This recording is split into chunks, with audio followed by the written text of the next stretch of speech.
I've trained calisthenics for 10 years. I've solely focused on strength. But what's on the other side? What can we learn from endurance? This is my journey to running a 70-kilometer ultramarathon in Japan. Okie dokie boys and girls, it is day 46 of Road to Shimanami, and today I am itching to do some pull-ups. Because, well, a couple trainings ago I started doing the pull-ups again, just regular pull-ups, because I realized, hey, in order to heal an injury, you have to actually trigger the pain a little bit, right? So for me, I got an injury in my flank from doing deadlift, and if I did pull-ups, I would feel it here in my flank, so I avoided the movement. But, in order to heal after you've gotten an injury, you have to trigger the same movement again so that your body can get stronger at that movement. And so I started doing the pull-ups again, and now my body has just gotten a taste for gains, because guess what? I didn't do pull-ups for a long while. I'm weak as hell at the moment, but it also means that there are lots of, not newbie gains, but like muscle memory gains to be made. And well, today I felt the need to do pull-ups. Originally, I was gonna do them tomorrow, but hey, guess what? On Sunday, I have the half marathon coming up, so I guess by pushing the pull-ups forward like a day further, right, I'm just getting more time to recover afterwards for that half marathon. So sometimes when you have the itch to do something, when you have the itch to train, just go for it, right? That's also one of the advantages of just training by feeling, training without a strict plan. Of course, it's good to have like some kind of guideline that you can follow. Perhaps like on this day of the week, I will do this kind of training. You can, put up some rules for yourself, but don't be limited by those rules in the situations that you just want to go for it, right? So, of course, discipline is important too, but today I feel like, doing the pull-ups will not hurt me. In fact, it will benefit me. So, change of plans from just doing some planche or one-arm planche attempts to also, adding in some pull-ups. It will be circuit style, so I'll have 5 rounds of a one-arm planche and a one-arm handstand attempt, and then in between each round, I will do one set of pull-ups too. So one set every 3 minutes. That means that, between a one-arm planche and a one-arm handstand, there's gonna be 6 minutes, and between every pull-up set, there's gonna be 6 minutes as well. So let's see how that goes, Having a sick back pump looks great and it feels great, but it doesn't always benefit hand balancing stuff. So I'm curious to see how this will play out. But anyway, let's go for it, and then we can see what we do afterwards.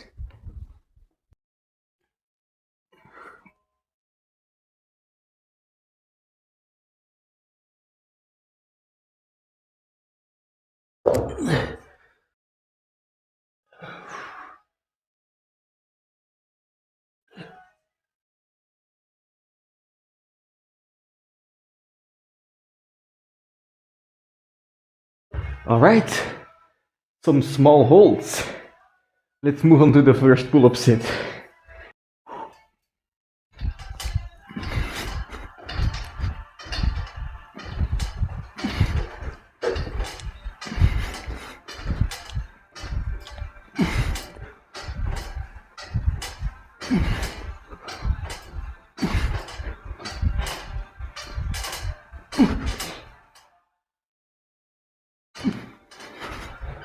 All right, 20 pull-ups with 15 kilos. I guess I didn't mention it yet, but I'm going for 5 sets in total. So that's 100 pull-ups if everything goes as planned. But 5 kilos or 15 kilos, that's 5 kilos more than last time.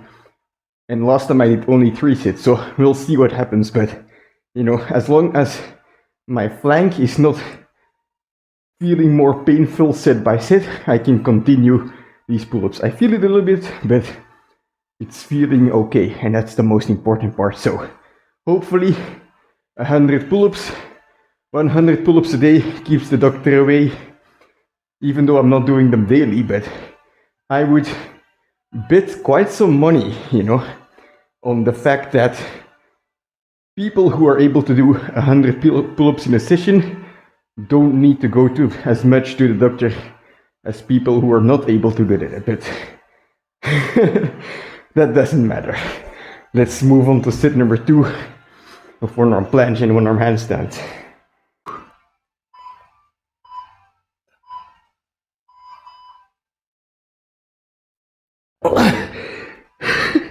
It's definitely more difficult with a back pump.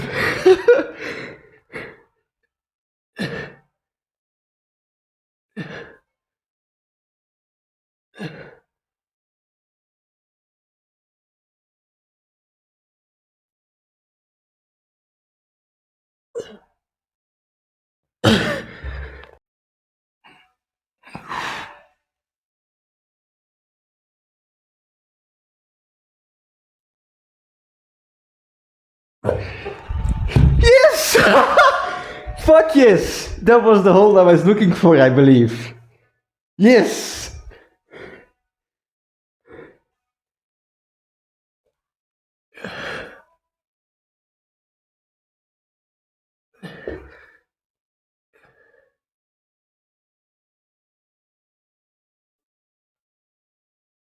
Ah, fuck it. I'm too excited for a handstand. Oh, by the way, yes. I did switch to doing all of my one arm planche and one arm handstand attempts first because with the back pump it's just, yeah, it's not possible because I'm not able to bend to the side anymore. So I rested for a long time for my back pump to fade, and now I'm just gonna do the, well, remainder 2 sets still.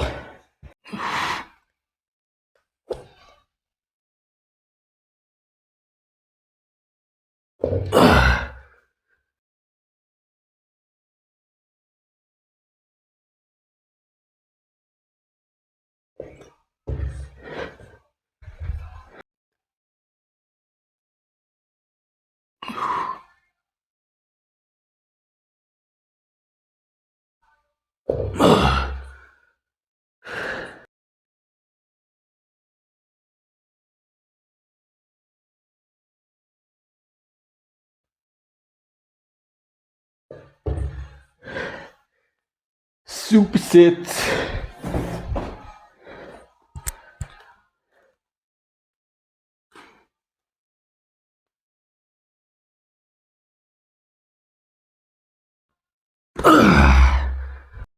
Okie dokie, so after set number 3, all of my power had just been sapped away, you know.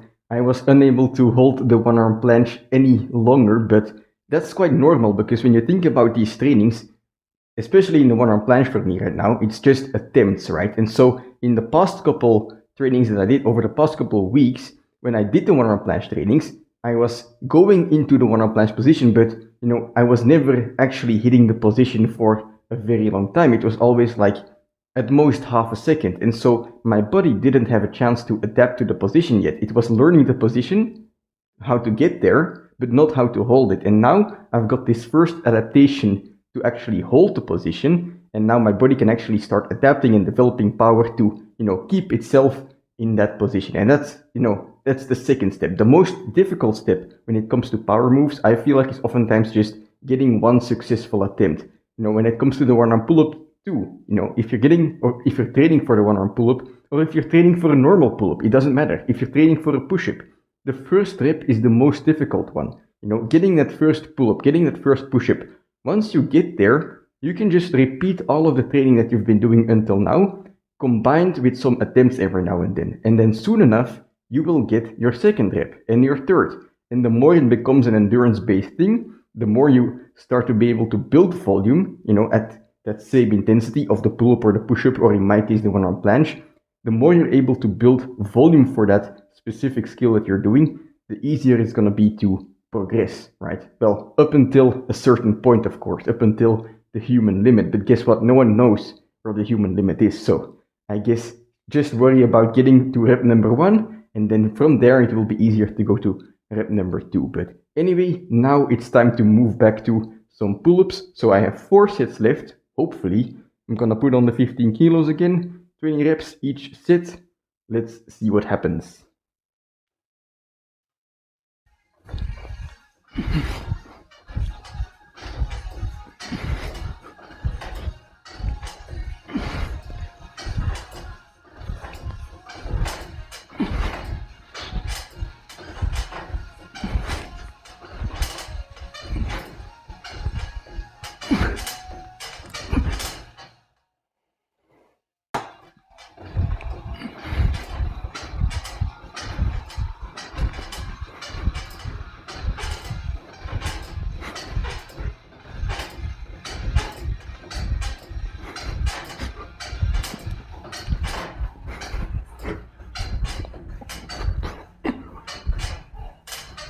Alright.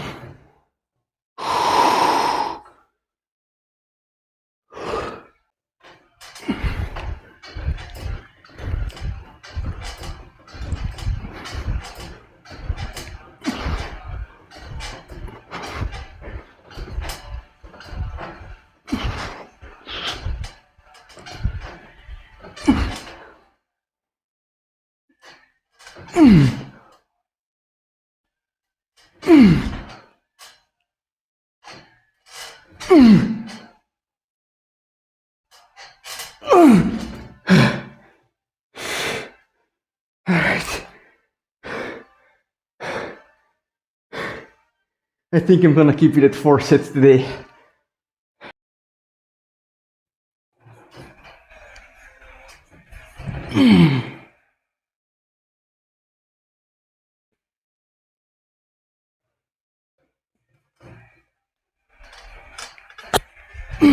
Alright.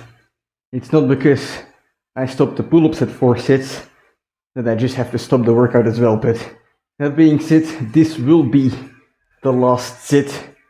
A cheeky one-arm pull-up, not the best one, but hey, I did 80 pull-ups already, so not too bad. You know, my pull-up strength is just coming back still, and well, I have to just be satisfied with slow changes over time, although I must say the changes over the past week, I guess, that I've been doing this are not, well, you can't call them slow, can you? But I'm not complaining. Anyway, I'm just trying to say that I shouldn't be hasty.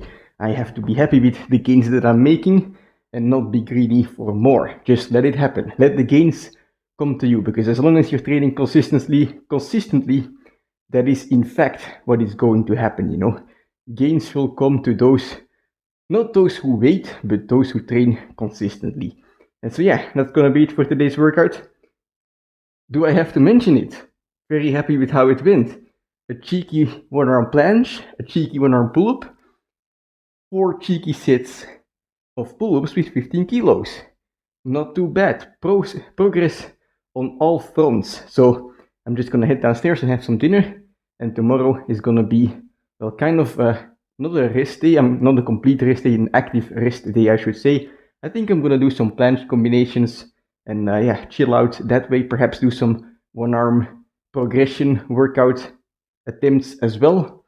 But yeah, it's gonna be fun nonetheless. And then on Sunday we have the half marathon. So yeah, you know, when it comes to that itch I was talking about in the beginning, of course, you know, it's not bad to scratch the itch and do what what you want to do in your training. You should have fun. At the same time, while saying that, I guess it's also important to mention that, well, you need a certain kind of discipline, because guess what? If you're injured and you have the itch to, do the exact movement that injured you again, and you end up injuring yourself even further, well, then guess what? Your itch may have been scratched, but you're gonna have to pay it back in a longer recovery time. So find the balance between doing the training that you like and staying disciplined. I think the most important part when it comes to discipline is when it comes to recovery, right? So we all love to train. I hope, at least I hope that you love to train if you're gonna watch this channel, but training is the easy part. So it's oftentimes just, scratching the itch of training. We all want to do that, but then also balancing it with, your food and your sleep and taking the appropriate lighter or rest days. That's very important to mention as well, but that's gonna be it for today. I'll see you tomorrow.